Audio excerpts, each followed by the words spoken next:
നമസ്കാരം. നാം ഏവരും വ്യത്യസ്തർ തന്നെയാണ്. അത് സ്വഭാവം കൊണ്ടും ശാരീരികമായ വ്യത്യാസങ്ങൾ കൊണ്ടുമാകുന്നു. എന്നാൽ ചിലർക്കെങ്കിലും ഏത് കാര്യം നിങ്ങൾ ആഗ്രഹിച്ചാലും അത് ഉടനെ നടക്കുന്നതാണ്. ചിലർക്ക് ആഗ്രഹിക്കുന്നതിന് മുൻപായി തന്നെ ആ കാര്യം അല്ലെങ്കിൽ അവർക്ക് ആവശ്യമായ ആ കാര്യം സംഭവിക്കുന്നതാകുന്നു. എന്നാൽ ചിലപ്പോൾ ചിലർക്ക് 10-12 മണിക്കൂർ അല്ലെങ്കിൽ 7 ദിവസത്തിൽ, 15 ദിവസത്തിൽ, 41 ദിവസത്തിൽ ആഗ്രഹിച്ച കാര്യങ്ങൾ നടക്കും. ചിലപ്പോൾ പ്രത്യേകമായ സ്വിച്ച് വേർഡ്സ് അല്ലെങ്കിൽ ചില നമ്പറുകൾ ഉപയോഗിച്ചോ അല്ലെങ്കിൽ വാക്കുകളാലോ മറ്റുള്ളവർക്ക് പെട്ടെന്ന് ഫലം ലഭിക്കുന്നതായ അവസരത്തിൽ ചിലർക്ക് വൈകി മാത്രമേ ഫലം ലഭിക്കൂ. അതിന് പിന്നിലെ കാരണം നമ്മുടെ കർമ്മഫലത്താലാകുന്നു. ഈ ജന്മത്തിലെ മാത്രമല്ല, മുൻജന്മത്തെ കർമ്മഫലത്താലും ഇങ്ങനെ നിങ്ങൾക്ക് സംഭവിക്കാവുന്നതുമാണ്. അതിനാൽ ഏത് കാര്യം നാം ചെയ്യുമ്പോഴും ഉടനെ ഫലം ലഭിച്ചില്ല എങ്കിലും അല്പം വൈകിയാലും ഫലം നിങ്ങൾക്ക് ലഭിക്കുക തന്നെ ചെയ്യും എന്നാണ് വിശ്വാസം. അതിനാൽ പ്രധാനമായും നാം ഏവർക്കും വേണ്ടത് വിശ്വാസം തന്നെയാകുന്നു. വിശ്വാസത്തോടെ തന്നെ നിങ്ങൾ മുന്നോട്ട് പോവുക.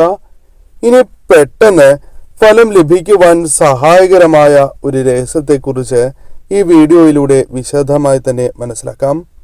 പൂർണ്ണമായ വിശ്വാസത്തോടെ അടിയുറച്ച് ഈ കാര്യം ചെയ്യുക. നിങ്ങളുടെ ജീവിതത്തിൽ ഈ കാര്യം പെട്ടെന്നോ അല്ലെങ്കിൽ കർമ്മഫലത്താൽ അല്പം വൈകിയാണ് എങ്കിലും നടക്കുന്നതാണ്. വരാഹി ദേവിയെക്കുറിച്ച് ഏവർക്കും അറിയാം. പലരും വരാഹി ദേവിയെ ആരാധിക്കുന്നവർ തന്നെയാകുന്നു.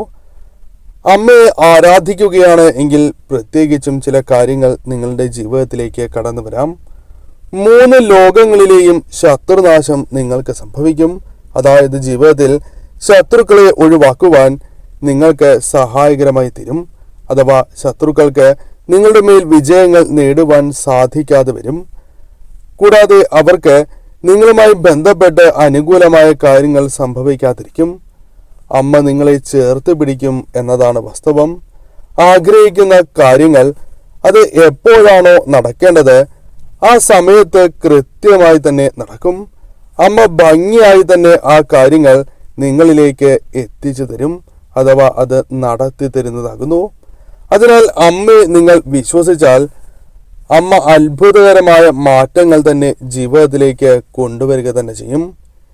ഇനി ഞാൻ പരാമർശിക്കാൻ പോകുന്നതായ കാര്യം ഉറങ്ങുന്നതിന് മുൻപായാണ് നിങ്ങൾ ചെയ്യേണ്ടത്. എന്നാൽ ഈ കാര്യം ചെയ്യുന്നതായ അവസരത്തിൽ നിങ്ങൾ നോൺ വെജ് കഴിച്ചോ അല്ലെങ്കിൽ ആർത്തവ സമയത്തോ ആർക്കും തന്നെ ഈ കാര്യം ചെയ്യാവുന്നതാണ്. മന്ത്രങ്ങൾ ഉപയോഗിക്കുന്നില്ല എന്നതിനാലാണ് ഇപ്രകാരം പരാമർശിക്കുന്നത്. അതിനാൽ തന്നെ എന്താണ് ഉറങ്ങുന്നതിന് മുൻപ് നാം ഏവരും ആഗ്രഹ സാഫല്യത്തിനും ഉയർച്ചയ്ക്കായും ചെയ്യേണ്ടത് എന്ന കാര്യവും മനസ്സിലാക്കാം. ഉറങ്ങുന്നതിന് മുൻപായി കൈയും കാലും മുഖവും കഴുകുക. ശേഷം കൈ വൃത്തിയായി തുടച്ചതിന് ശേഷം 2 കൈകളും കൂടി ഉരയ്ക്കുക. ഇപ്രകാരം കൈകൾ ഉരയ്ക്കുന്നതായ അവസരത്തിൽ ഉള്ളം കൈ ചൂടാകുന്നതാണ്.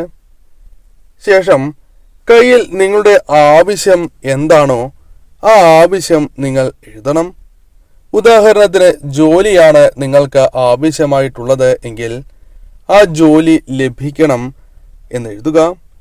വിവാഹമാണ് എങ്കിൽ വിവാഹം നടക്കണം എന്നെഴുതുക. അതേപോലെ നിങ്ങൾക്ക് വീടാണ് ആവശ്യം എങ്കിൽ വീട് പണിയണം അല്ലെങ്കിൽ വീട് വാങ്ങാൻ സാധിക്കണം. അത്തരത്തിൽ നിങ്ങളുടെ ആവശ്യം എന്താണോ അത് നിങ്ങൾ എഴുതുക. ഇനി നിങ്ങൾക്ക് പണമാണോ ആവശ്യമായിട്ടുള്ളത് എങ്കിൽ ആ പണത്തിന്റെ അഥവാ ആ തുക കൃത്യമായി തന്നെ എഴുതുക. എന്നാൽ ഇപ്രകാരം നിങ്ങൾ എഴുതുമ്പോൾ ശ്രദ്ധിക്കേണ്ടതായ ചില കാര്യങ്ങളുണ്ട്. ഒരിക്കലും അവിശ്വസനീയമായ കാര്യങ്ങൾ എഴുതുവാൻ പാടുള്ളതല്ല. അങ്ങനെ എഴുതുന്നത് അത് നിങ്ങൾക്ക് ദോഷമായി ഭവിക്കുന്നതിന് കാരണമായി തീരും. നിങ്ങൾക്ക് സാധിക്കുന്ന അല്ലെങ്കിൽ നിങ്ങൾക്ക് അർഹമായ കാര്യങ്ങൾ മാത്രമേ എഴുതുവാൻ പാടൂ. അവിശ്വസനീയമായ തുക എഴുതുവാൻ പാടുള്ളതല്ല. അതേപോലെ തന്നെ അവിശ്വസനീയമായ ജോലി എഴുതുവാൻ പാടുള്ളതല്ല. നിങ്ങളുടെ അർഹതയ്ക്കനുസരിച്ചുള്ള ആ ജോലി അല്ലെങ്കിൽ ആ തുകയാണ് നിങ്ങൾ എഴുതേണ്ടത്. ഏത് കാര്യം നിങ്ങൾ എഴുതുമ്പോഴും ഈ കാര്യം പ്രത്യേകമായി ശ്രദ്ധിക്കേണ്ടതായിട്ടുണ്ട്. ശേഷം നിങ്ങൾ ഒരു കാര്യം കൂടി ചെയ്യുക. കൈകൾ ചുരുട്ടി പിടിക്കുക. ശേഷം ദേവിയോട് ഈ കാര്യം നിങ്ങൾ നടക്കുകയാണ് എങ്കിൽ എത്ര സന്തോഷം നിങ്ങൾക്ക് അനുഭവപ്പെടുമോ അത്രയും സന്തോഷത്തോടെ തന്നെ കാര്യം നടന്നതിന് അമ്മയോട് നിങ്ങൾ നന്ദി പറയുക. ഇപ്രകാരം ചെയ്യേണ്ടത് അനിവാര്യം തന്നെയാകുന്നു. ഇപ്രകാരം ചെയ്തതിന് ശേഷം നിങ്ങൾ കിടന്നുറങ്ങുക. ഈ കാര്യം നിങ്ങൾ പ്രത്യേകം ശ്രദ്ധിക്കണം. എന്നാൽ ഏത് മഷിയിലാണ് നിങ്ങൾ കൈകളിൽ എഴുതേണ്ടത് എന്ന കാര്യവും ഓർക്കേണ്ടതായിട്ടുണ്ട്. ചുവപ്പ് അല്ലെങ്കിൽ നീല നിറത്തിലുള്ള മഷി ഉപയോഗിച്ച് കൈകളിൽ നിങ്ങൾക്ക് എഴുതാം. 21 ദിവസം അടുപ്പിച്ച് ഇപ്രകാരം ചെയ്യണം. അതായത് നിത്യവും ഒരേ കാര്യം തന്നെ 21 ദിവസം നിങ്ങൾ കൈകളിൽ എഴുതണം. അടുത്ത ദിവസം രാത്രിയും ഈ കാര്യം വീണ്ടും നിങ്ങൾ ചെയ്യുവാൻ ശ്രമിക്കുക. അങ്ങനെ 21 ദിവസം അടുപ്പിച്ച് നിങ്ങൾ ഈ കാര്യം കൈകളിൽ എഴുതേണ്ടതായിട്ടുണ്ട്. എന്നാൽ ഈ കാര്യം ചെയ്യുമ്പോൾ ശ്രദ്ധിക്കേണ്ടതായ കാര്യം, ഒരിക്കലും അവിശ്വാസത്തോടെ ചെയ്യുവാൻ പാടില്ല. അല്ലെങ്കിൽ അമ്മയെ പരീക്ഷിക്കുവാനായി ഈ കാര്യം ഒരിക്കലും നിങ്ങൾ ചെയ്യരുത് എന്ന കാര്യം ഓർത്തിരിക്കുക. ഇപ്രകാരം ചെയ്യുന്നതിലൂടെ, അമ്മയെ പരീക്ഷിക്കാനായി എഴുതുന്നതിലൂടെ നിങ്ങൾക്ക് ദോഷകരമായ കാര്യങ്ങൾ ജീവിതത്തിൽ സംഭവിക്കുന്നതാകുന്നു. എന്നാൽ 21 ദിവസത്തിനുള്ളിൽ നിങ്ങളുടെ ആഗ്രഹം, നിങ്ങളുടെ കൈകളിൽ എഴുതിയതായ ആഗ്രഹം നടന്നു കഴിഞ്ഞാൽ പിന്നീട് എഴുതേണ്ടതായിട്ടില്ല. ആ കാര്യവും ഓർക്കുക. അതിനാൽ അടുപ്പിച്ച് 21 ദിവസം എന്ന് പറയും. എന്നിരുന്നാൽ പോലും അതിനുള്ളിൽ കാര്യം നടന്നാൽ പിന്നീട് എഴുതേണ്ടതായിട്ടില്ല. എന്നാൽ ഈ ദിവസങ്ങളിൽ നിങ്ങൾ അമ്മയെ ആരാധിക്കേണ്ടത് അനിവാര്യം തന്നെയാകുന്നു. ഈ സമയം അമ്മയുടെ വിശേഷപ്പെട്ട നാമങ്ങൾ ഈ സമയം ജപിക്കുന്നതും വജ്രഘോഷം എന്ന് സമയം ലഭിക്കുമ്പോഴെല്ലാം പറയുന്നതും മനസ്സിൽ ഉരുവിടുന്നതും ഏറ്റവും വിശേഷമാകുന്നു. സാധിക്കുന്നവരാണ് എങ്കിൽ ഈ ദിവസങ്ങളിൽ മാതള നാരങ്ങ അമ്മയ്ക്ക് സമർപ്പിക്കുന്നത്, വിളക്ക് തെളിയിച്ച് സമർപ്പിക്കുന്നത് സർവ്വ ഐശ്വര്യപ്രദം തന്നെയാകുന്നു. ആഴ്ചയിൽ ഒരിക്കലോ അല്ലെങ്കിൽ നിങ്ങൾക്ക് സാധിക്കുന്നതായ അവസരത്തിലോ ഇപ്രകാരം സമർപ്പിച്ച് പ്രാർത്ഥിക്കാവുന്നതാണ്. ഇങ്ങനെ ചെയ്യുന്നതിലൂടെ അമ്മയുടെ പ്രീതി ഇരട്ടിക്കുന്നതാകുന്നു. അനുഗ്രഹം നിങ്ങളിൽ വർദ്ധിക്കും. കാര്യം പെട്ടെന്ന് തന്നെ നടക്കുക തന്നെ ചെയ്യും. അതിനാൽ അമ്മയിൽ പൂർണ്ണ വിശ്വാസം അർപ്പിച്ച് ഈ കാര്യം ചെയ്യുക.